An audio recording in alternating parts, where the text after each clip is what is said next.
Okay, One Piece chapter 1072 just dropped, and I thought we were gonna get straight up fights, straight up brawls, but we're getting more lore drop, baby. This shit is insane. And the thing is, I don't really pay attention too much to the cover stories of One Piece, but starting off with chapter 1072, we have the weight of memories, and we see three scientists working together.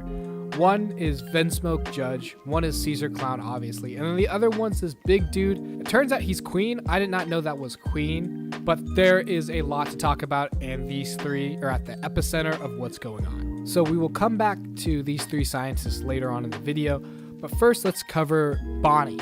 So Bonnie had a really good spot this chapter, showing off more of her powers and how she uses her young ability to make herself like a kid to trick Vegapunk into asking if she's injured. That's when Bonnie goes for the blow, and she has a new form. It's kind of like Nightmare Luffy or Gear Forth, where she becomes super big and destructive.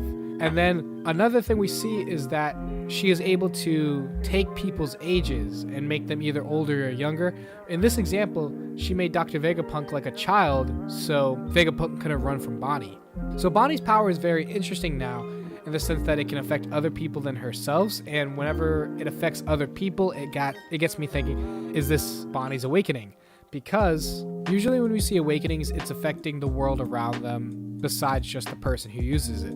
For example, Doflamingo making the ground and area strings, Katakuri making the ground mochi, and now Bonnie's able to affect other people's ages, or it could just be part of Bonnie's basic abilities that we just haven't seen yet because we don't really see Bonnie in the story too much. But Bonnie is asking Vegapunk, what about my dad? Why'd you kill him? And Dr. Vegapunk saying, if I told you it only hurt you, I promise Kuma I'd never tell you the reason why I turned him into a cyborg. And Bonnie is saying that Kuma loved her so much that there's no way that he would go die and leave Bonnie all alone. Then very conveniently, Bonnie sees a room with Kuma's paw print on it, and Bonnie of course goes to check on it, and it's a giant bubble that Kuma left behind. Very similar to Thriller Bark with Zoro's pain, but Bonnie seems to know that it's not pain and it's Kuma's memories. And we get a little flashback to Kuma and Vegapunk talking about Kuma's ability. As we currently know, Kuma's fruit is the Paw fruit, and its ability is it can repel anything that the user touches, including air, including pain. But now Vegapunk is adding more layers and understanding to Kuma's ability. And Dr. Vegapunk is saying you can do a lot more. You can transfer anything and kind of have it afflict others. So that means you can send memories, you can send images, you can send pictures to someone who touches your bubble. Whatever bubble you create, you can choose what you send to it. So it gives more utility to Kuma. He can send messages, he can send his memories. It's not just about using it all for offense and sending out pain and making people absorb pain. You can use it in a lot more creative ways. And we get to see Kuma when he was actually human. And I actually really like when Oda draws characters in different ways that we haven't seen them, especially because every time we see Kuma, he is very lifeless and is always just robotic. But it's so weird, in one panel, he humanizes Kuma very well, and you can see it in his expressions and the way he's conducting himself with Dr. Vegapunk, that Kuma wasn't at one point human. But going back to the bubble, Dr. Vegapunk is saying, hey, that is pain, don't you know Kuma's ability? And Bonnie is just like, I'm his daughter, this feels different, this is definitely his memories. Which is very interesting because Kuma's been hiding whatever happened to him, whatever decisions, in this bubble for who knows how long. And finally, we're going to get some Kuma backstory, which I didn't even think I was going to need. I didn't even know I needed Kuma backstory. But we're actually going to see what happened to him, hopefully. And it's very interesting just because of this memory, this bubble he left. It's probably going to be some stuff for Bonnie because, Bonnie is his daughter. But at the same time, it's probably going to be his last thought processes before he actually became a weapon for the Marines, and as well as maybe some of his hopes that he had for Dragon and Vegapunk and everyone for when he was hoping to become a officer for the Revolutionary Army, because his main goal is he is still part of the Revolutionary Army and he does want to help Dragon reach his goal of freeing the world.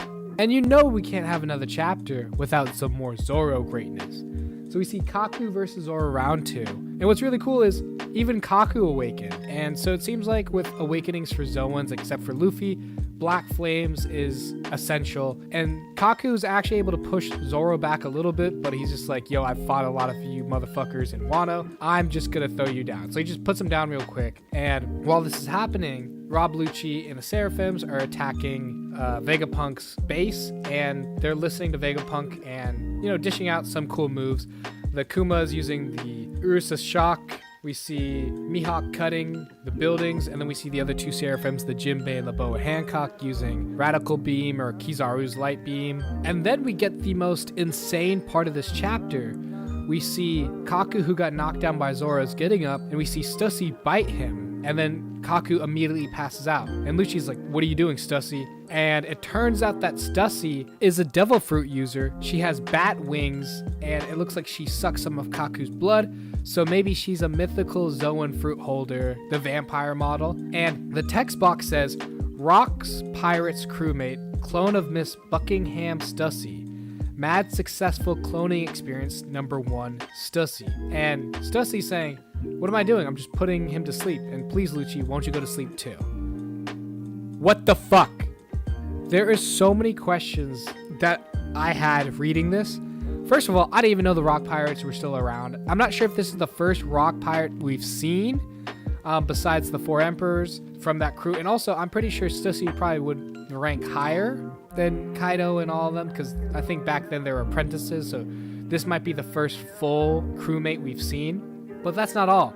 We see mad successful cloning experience #1. So let's circle back to that cover story we saw at the beginning of this chapter. We see 3 of the mad scientists that were part of the mad science group. And actually, in some of the cover stories we've seen little hints of Mads and what they used to do. Like in chapter 1069, we saw that it was Duveld who actually funded the Mads research group, and the ship that the Mads crew were a part of looks very familiar. If you go back to chapter 358 from One Piece, you see that this is right after Frankie got injured trying to stop the sea train, drifting in the ocean looking for a way to repair himself, and he stumbled upon this ship with advanced scientific technology where he rebuilt himself as a robot. And this is the same ship that we see in chapter 1069's cover story. So the mad scientists are much needed shine, and Oda has been slipping in details about them for a while now. And I haven't read Punk Hazard in a long time, but Mads and mad scientists, I'm not really sure if they brought that up when they introduced Caesar, because Caesar's working on the devil fruit experiment, which is his specialty, the smiles. And to be fair, I think all of these things are Mads scientist group they came up with together, but they all specialize in their own things. Like Vinsmoke Judge is capable when it comes to cloning and when it comes to enhancing the human body. Then you have Queen, who can actually do robotics and turn himself into like a robot. And then we have Caesar, who's working on the smile fruits and artificial devil fruits. So these mad scientists are very respectable in their own particular fields. And it's really crazy that Oda has been weaving this storyline for a long time now, but now he's finally introducing the mad scientist who's actually part of the original crew, and that they were a research group that was so dangerous that they needed to be disbanded by the government. So they all went their own separate ways, researching on their own. And it's really cool to see these little ties, because Oda's been doing this for so long, because Punk Hazard was 2012, 2011, and I think that was when I was watching the anime, so I'm not even sure when that was in the manga, maybe 2010. So it's been for a while that he's been setting up Mads, and just the amount of big brain that Oda has to come up with all these different plot holes and plot threads that he's connecting 10, 15 years later down the road is insane. And seeing an actual clone of a Rock's Pirates is very disturbing, because it kind of leads our mind to go a little haywire, because I always thought that the final part of One Piece, well, at least my theory was that the Rock's Pirates would be the final villain. Rox D. Sebek would come back and he'd be Emu, tricked everyone in the government into believing that he was actually Emu, or the boss of the world government, when he was actually the most evil man in history. So I thought that was a stupid theory that I came up with, but now that I know that cloning exists and they were able to successfully clone Stussy, who is a original Rox member, how many other Rox pirate members have been cloned? So it makes my theory a little bit more plausible when it comes to cloning, because maybe Rox isn't alive anymore, but a clone exists and he's now Emu, carrying out the will of the original Rock pirates. And that would be a very interesting storyline to go upon, because right now we're having it as Emu or Blackbeard being the final villain. We now have a third possibility where it's Rox 𝙲𝚘𝚎𝚑. This just leaves more question for the end game of One Piece and what Oda is trying to set up, because now it's kind of unpredictable. There's 3 different routes that I'm thinking Oda could go, but he could go any route he feels like, and now it keeps readers on their toes, and no one can really guess how this story is going to end. But this chapter gave some information, but left a whole lot more questions for us, the readers, to figure out. And I'm loving it. This chapter and chapters like these where we get lore drops, and especially into the vast history of One Piece, is what I live for as a One Piece fan. But I want you guys to let me know what you thought about this chapter in the comments below. I honestly, it's been like this for a while, but I think this is another 10 out of 10 chapter. I've really enjoyed everything that was being portrayed and all the history we're learning. And I like connecting the dots with the mad pirates and the mad scientists. And now seeing original Rock members come into the story is ludicrous. Like, why is he introducing so many characters that we thought were pretty much dead? We thought the Rock pirates were extinct, but now they're coming back into the story in a kind of organic and whole way. It makes a lot of sense that they are clones and experiments by 4 of the craziest people in the world. So if the Rock pirates come back through this kind of method of cloning, I'm all here for it because it makes sense and it's badass as fuck. And there's just so much more to explore in the world of One Piece, and I'm very excited just to see how Oda is going to handle the story, especially with all the things he's throwing in when we're going into this last final saga. But let me know what you guys thought about the chapter in the comments below, and I'll talk to you guys later. Peace.